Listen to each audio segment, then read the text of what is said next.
Today we're visiting the Cambridge University Museum of Zoology.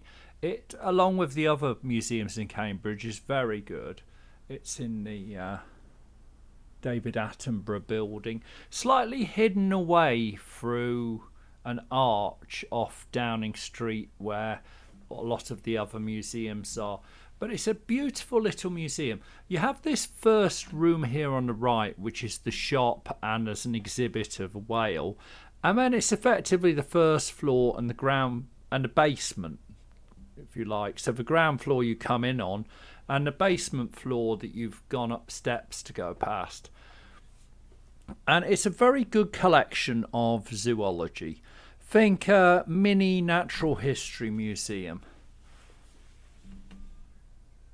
Whereas it's maybe 10% the size of a natural history museum in London, it is an excellent collection with a very comprehensive collection of samples, stuffed animals, displayed bones, and covers pretty much the whole of the animal kingdom.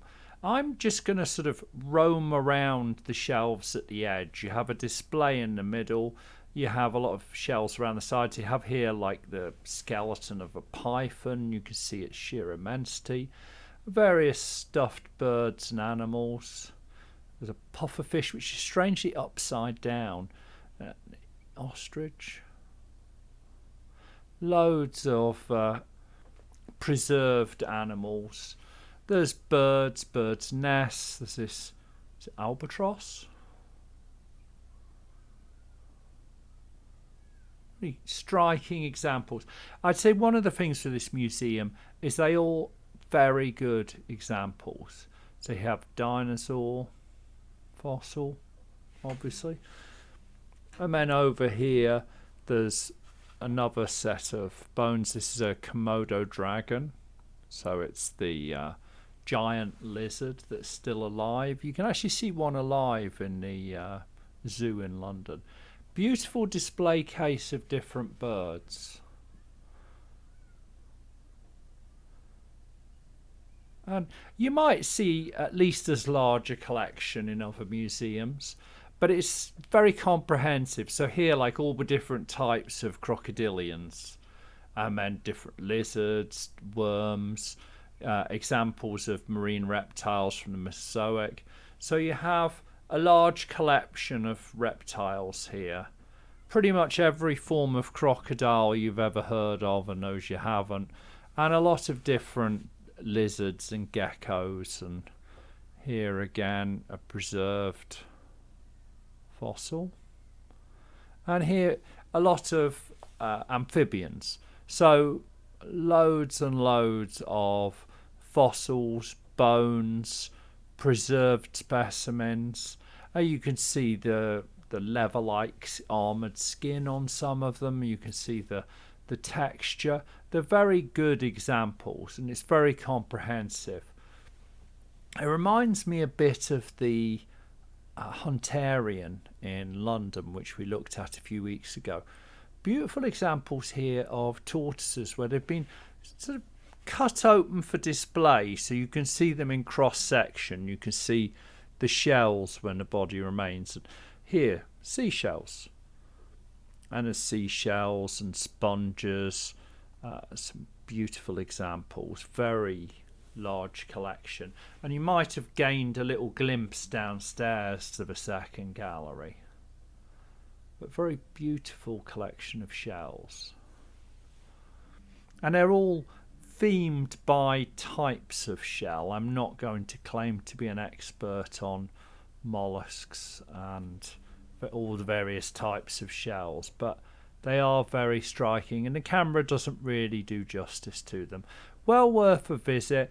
You probably need about 25 minutes if you're having a cursory glance, or probably an hour if you're having more detailed, but it's on the same street as some other museums we're visiting in the coming weeks. So you have the Museum of Archaeology and Anthropology, the Scientific Instrument Museum, the Sedgwick Museum of Earth Sciences, and it's also very close, probably 7 or 8 minutes walk from the Fitzwilliam, and the Scott Polar Institute is probably about 7 or 8 minutes in the other direction. Beautiful collection of moths and butterflies. If you don't like insects, close your eyes now. There's a large collection of bugs, and I like that rhino beetle there. Dragonflies. Really is comprehensive is the only word.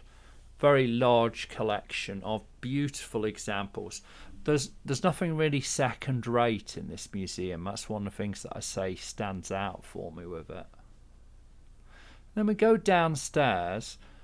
There's a fascinating spider crab here, and it really is huge. And again, if you're one of those many people who doesn't like spiders, don't look down in the corner.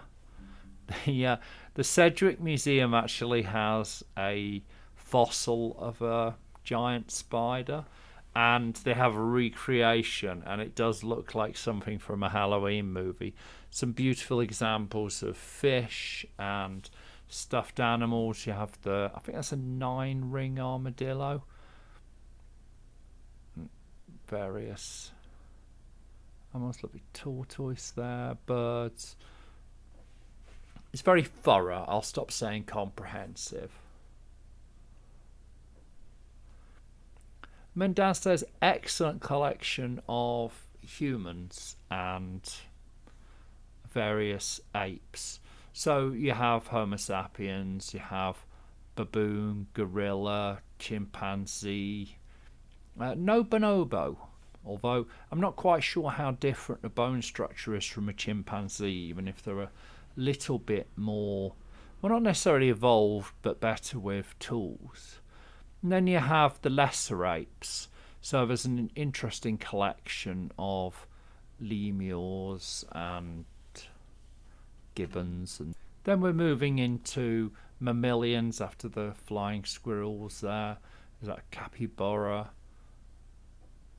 Some fascinating skeletons and stuffed examples of various mammals. A red squirrel up there.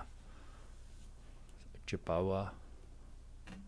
Rabbits.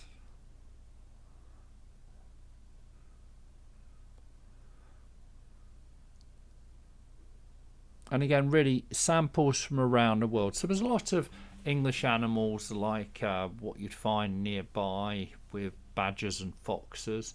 But there's also walruses and seals and horses, all sorts of different animals. And through this side room there's a beautiful collection of birds. We'll have a look at that in a moment. But just going around the main gallery, you can see really a pangolin there. So you're not going to see a pangolin very often in the UK. I think it's very well structured, although, as I've said several times, a lot smaller than the Natural History Museum. If you go through, this room is effectively the same as the room where the blue whale is in the Natural History Museum. And there you have a very good collection of elks and mooses and antelope and okapis and all different distant relatives of each other.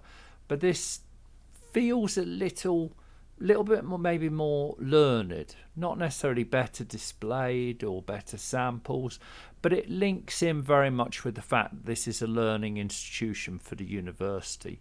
Here you have models of the various seabirds, which I don't know, I felt was slightly out of keeping with the rest of the museum. It looks very nice, but it doesn't really fit in with these, I felt. Then here you have various hippos and relatives of them. So they have an example of a mammoth, an elephant. They're fairly small samples, but they have dolphins, whales, hippos. They're all closely related. Even if the dolphins don't go on land, they're actually from the same family as hippos. And then again, some very good examples of turtles. And just beautifully exhibited. They not many museums have this quality. I think the museum in Oxford and the Natural History Museum are the three certainly in England that I think are at this sort of standard. And one of the things I really like about this particular museum is really you can just wander round for half an hour. You could spend a couple of hours here, but you've got a very good collection that really covers a whole breadth of wildlife. And I should have pointed the camera up there, that's where the mammoth is. And here you have some fossils of relatives of theirs, and sort of hips and legs fossil. Interesting fossilized bird. Well, not exactly bird, a dinosaur which was sort of on the way towards becoming a bird, which takes us through to the next room, which is various birds, and a large collection of, again, very well taxidermied birds. Never quite sure what I think about taxidermy. It can feel a little bit freaky, and probably modern sensibilities go against it. But if you want to see examples of extinct birds, rare birds, where they haven't been killed to make them, but they've been used, then it's a very good collection. And then just on the way out, there's a very beautiful whale, lovely preservation, hanging from the ceiling above the shop.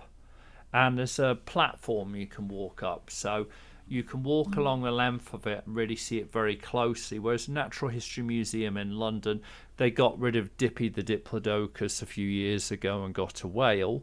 Well, you can see the whale and it's larger, bigger's better, but you can't get as close and you don't get to see. Having walked around the museum, you think of how the whale is actually like a lot of land animals in terms of its body structure, like its flippers are almost like hands, and you see that they are relatives. So just coming to the end, as you see, a beautiful museum, well worth a visit, and probably not visited enough. It was pretty lightly trafficked when I was there.